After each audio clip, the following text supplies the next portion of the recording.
नमस्कार, मैं हूं पुनीत और आप देख रहे हैं एबीपी अनकट। हाथरस केस में यूपी सरकार और यूपी पुलिस अपनी भद्द पिटवा चुके हैं। देश और दुनिया से अब इस केस की सच्चाई जानने के लिए आवाज उठ रही है और यही वजह है कि सरकार की ओर से इस केस की जांच में लगे सभी पुलिस वालों, सभी आरोपियों और पीड़ित के घर वालों के नार्को टेस्ट और पॉलीग्राफ टेस्ट के आदेश दिए हैं। आदेश इस उम्मीद में दिया गया है कि सच्चाई बाहर आएगी, लेकिन सच्चाई ये है कि सरकार के पास नार्को और पॉलीग्राफ टेस्ट का आदेश देने का अधिकार ही नहीं है।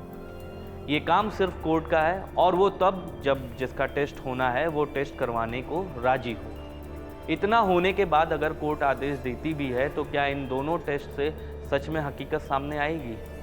क्या इन दोनों टेस्ट के नतीजों को पुलिस कोर्ट में पेश कर पाएगी? और क्या इन दोनों टेस्ट से सरकार की जो फजीहत हुई है वो कम हो पाएगी? या फिर सरकार खुद से नार्को और पॉलीग्राफी टेस्ट का आदेश देकर एक और बड़ी गलती करने जा रही है? इन सवालों का जवाब जानने की कोशिश करेंगे आज के वीडियो में, और इसके लिए ज़रूरी है ये जानना कि आखिर नार्को टेस्ट और पॉलीग्राफ टेस्ट होता क्या है, कब इसका इस्तेमाल किया जाता है और कब कब इसके इस्तेमाल से केस को सुलझाने में मदद मिल पाई है। आज का बिन मांगा ज्ञान इसी मुद्दे पर।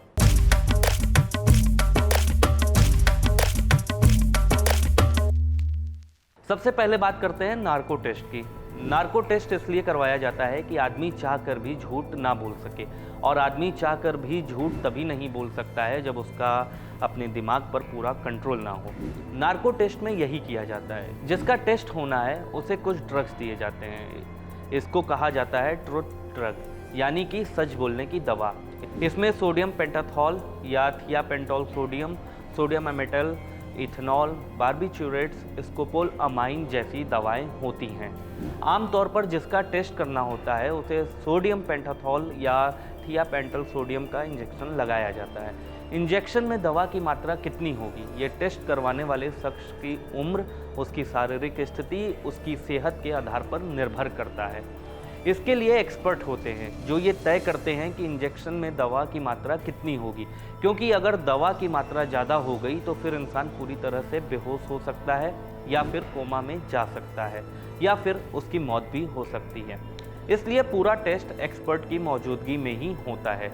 इंजेक्शन लगाने के बाद इंसान आधी बेहोशी की हालत में चला जाता है। उसकी ऐसी स्थिति हो जाती है कि वो झूठ बोल ही नहीं सकता, क्योंकि वो खुद पर कंट्रोल खो देता है। उससे जितना पूछा जाता है बस वही जवाब दे पाता है। वो तय ही नहीं कर पाता है कि उसे क्या बोलना है और क्या नहीं बोलना है। इसलिए सवाल पूछने के लिए बाकायदा एक्सपर्ट्स की टीम होती है, जिसमें फॉरेंसिक एक्सपर्ट, डॉक्टर और मनोवैज्ञानिक शामिल होते हैं, जो सवालों को घुमा फिरा कर पूछते हैं। इस तकनीक का इजाद किया था टेक्सास के डॉक्टर रॉबर्ट हाउस ने। 1922 में डॉक्टर रॉबर्ट ने 2 कैदियों को स्कोपोलामिन का इंजेक्शन दिया था और फिर सच्चाई बाहर आई थी। इसके बाद से ही अमेरिका में इस तकनीक का इस्तेमाल किए जाने लगा। पॉलीग्राफी टेस्ट या फिर लाई डिटेक्टर टेस्ट भी ऐसा ही होता है। इसमें ड्रग्स की जगह मशीन का इस्तेमाल किया जाता है। मशीन इंसान की धड़कन और ब्लड प्रेशर को देखती रहती है और उसका ग्राफ बनाती रहती है। पहले कुछ सामान्य से सवाल होते हैं, जैसे नाम क्या है, घर कहाँ है, पिता का नाम क्या है और क्या करते हो। इनका जवाब जांच एजेंसी को पहले से पता रहता है, तो आरोपी सच ही बोलता है। अचानक से अपराध वाले सवाल शुरू हो जाते हैं। अगर आरोपी सच्चा होता है तो ग्राफ में कोई फर्क नहीं पड़ता, लेकिन झूठ बोलने की स्थिति में इंसान को ज़्यादा दिमाग लगाने की ज़रूरत होती है, और ऐसे में उसकी धड़कन बढ़ जाती है, ब्लड प्रेशर बढ़ जाता है, या फिर शरीर में और दूसरे बदलाव आने लगते हैं। मशीन इन सब का ग्राफ बनाती जाती है और एक्सपर्ट इन ग्राफ्स के आधार पर तय कर लेते हैं कि आरोपी ने कौन सी बात का जवाब सही दिया है और किसका जवाब गलत। हालांकि कई बार अपराधी इतने शातिर होते हैं कि वो ऐसे टेस्ट को भी धोखा देकर साफ बच निकलते हैं। अब बात करते हैं इस टेस्ट की ज़रूरत की। तो कई बार ऐसा होता है कि पुलिस किसी आरोपी से वारदात की सच्चाई जानने की कोशिश करती है। इसके लिए आरोपी को टॉर्चर भी किया जाता है। 3rd डिग्री का नाम तो आपने सुना ही होगा। इतनी बेरहमी से पिटाई की जाती है कि सख्त से सख्त अपराधी भी अपना मुंह खोल ही देता है। लेकिन यह अमानवीय है।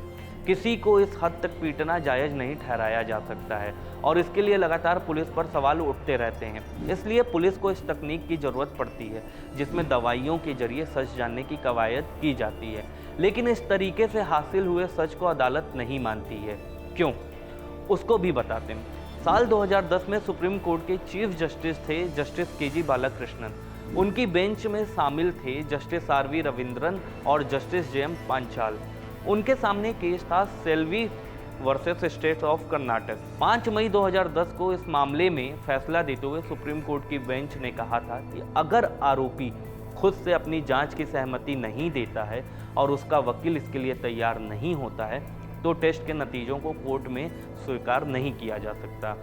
आरोपी अगर अपनी जांच की सहमति देता भी है तो इस सहमति का बयान मजिस्ट्रेट की निगरानी में रिकॉर्ड होगा, तभी टेस्ट होगा। हालांकि कोर्ट ने यह साफ कर दिया था कि टेस्ट के बावजूद इसके नतीजे को सबूत के तौर पर पेश नहीं किया जा सकता, क्योंकि दवाइयां देकर लिए गए बयान से किसी की निष्ठा का हनन होता है।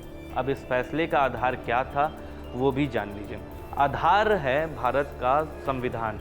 इसके अनुच्छेद 20 के भाग 3 में साफ तौर पर लिखा है कि अगर आरोपी को उसका अपराध स्वीकार करने के लिए मजबूर किया जाता है, इसके लिए कोई भी प्रक्रिया अपनाई जाती है तो ये असंवैधानिक है। संविधान का ये अनुच्छेद साफ तौर पर कहता है कि किसी को उसके अपने ही अपराध के खिलाफ गवाही देने के लिए मजबूर नहीं किया जा सकता। सुप्रीम कोर्ट ने भी अपने फैसले में इस पर मुहर लगा दी है। तो सवाल ये है कि फिर ये टेस्ट अब क्यों हो रहे हैं जबकि इसके नतीजे कोर्ट में वैध नहीं है? जवाब है क्लू। किसी केस में जब पुलिस को कुछ हाथ नहीं लगता तो इस टेस्ट के जरिए पुलिस कुछ क्लू हासिल करने की कोशिश करती है और उस क्लू के आधार पर अपनी जांच को आगे बढ़ाकर सबूत इकट्ठा करने की कोशिश करती है। भारत में पहली बार ऐसा टेस्ट हुआ था साल 2002 में। तब गुजरात में गोधरा में हुए दंगों की जांच की सच्चाई जानने के लिए इसका इस्तेमाल किया गया था।